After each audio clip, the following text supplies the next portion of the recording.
Hello friends, this is our weekly series of What and Why, where we talk about the questions and answers about Islam. And this week we have a question that we often ask ourselves, which is, can our intention save us? So let's start with shortly explaining the answer to that question, right? An intention that leads to the appropriate action being taken may save a person.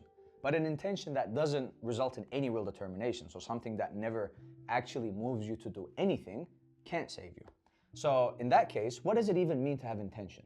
So let's start with that. I believe intention is to have aim, a purpose, right? It's to have a state of mind and a commitment. To have a clear intention means knowing exactly what you want, knowing which path to follow, and then actually seeking the means to get there. So intention is what starts everything. It's the spring of all action. Whether we are aware of it or not, our intentions are what gives us the right to take responsibility for what we do. Everything in this world, every project, every relationship, every effort depends on someone's intention at its root. So when you think about it, everything starts as an idea in the mind, but whether that idea becomes a reality depends on us.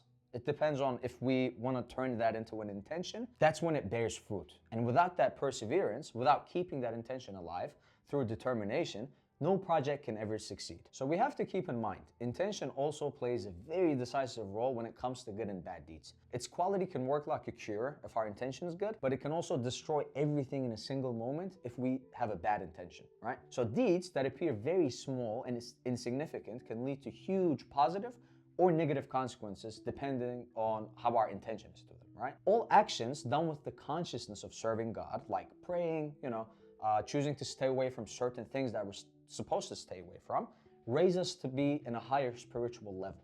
But the reverse is also true. I mean, we can do the exact same action and it could mean nothing simply because we didn't do it with the right intention. A good example of this is martyrdom, right? Which is dying on the battlefield. It's one of the highest achievements in Islam. But those who fight only of their own desire and not truly for God are not considered martyrs. On the other hand, those who sincerely and consistently ask God for martyrdom but end up dying peacefully in their own beds are considered martyrs because their intention was real, right? That's the whole point. They truly wanted to defend their faith and provide a better future for others. Because of their intention, that was the key that opened the infinite for them. Think about that for a moment, right? I said a key, something very small, something you carry with you, something that looks very ordinary from the outside, but in the right lock, it opens up everything. So when intention is used properly, when it's sincere, when it's rooted in serving God, it opens the door for eternal happiness, right? Not because the deed was grand or the time spent was long, but because of what was in the heart, because of the intention itself. So all duties performed sincerely are rewarded not according to how much time was spent on them, but according to how deeply they affected a person's life. So a few genuine words of comfort could be one, right?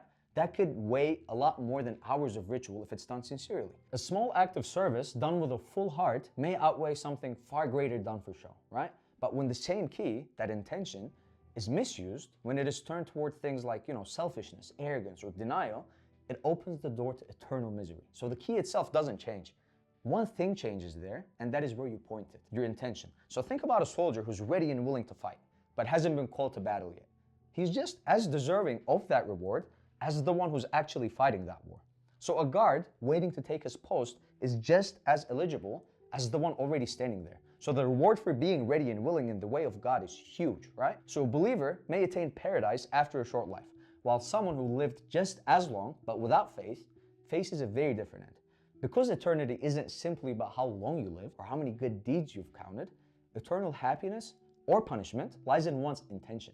An intention to live faithfully and righteously. So even if your life is cut short, since you had that intention, that leads to eternal happiness. So an intention to live in denial and corruption leads to eternal misfortune. So there's a beautiful principle that says a believer's intention is more benevolent than their deeds, right? Meaning that sincere desire in the heart is even greater than what the hands manage to do. So people are rewarded and held accountable according to their intention and not just their outward actions. Now, on the other side of all this, there's Satan, right? Satan attacks individuals and people. He sows poisonous seeds in our hearts and tries to, trap us in vice and evil. But here's something interesting. Our spiritual faculties warn us against his temptations. And that struggle actually makes us stronger, right? That struggle between us, the Satan, and also those temptations makes us very strong. And just like the body builds immunity by resisting disease, our spirit becomes more alert, more conscious, and more determined every time it resists a temptation. So being tested transforms ordinary people into something much greater. Satan, however, gets no share in the reward of those who grow stronger through struggling against them. He intended to lead people astray out of spite and arrogance, and he will be punished eternally for that evil intention. As God, said to him in Surah Al-A'raf, "What prevented you from bowing when I commanded you?" Right? And Satan replied to him with arrogance and chose the path of rebellion. And that oath he made to lead humanity astray became the beginning of a never-ending tragedy for us all. In the end, intention is almost everything for us believers. It can elevate the most routine, everyday act into something that bears enormous fruit. So that will be the end for our question of, can our intention save us? I want to end with the famous hadith that says actions are judged only by intentions, and a person will have only what was intended. So may God make us among those whose intentions are pure, whose hearts are sincere, and whose every action, no matter how small, is done for His sake alone.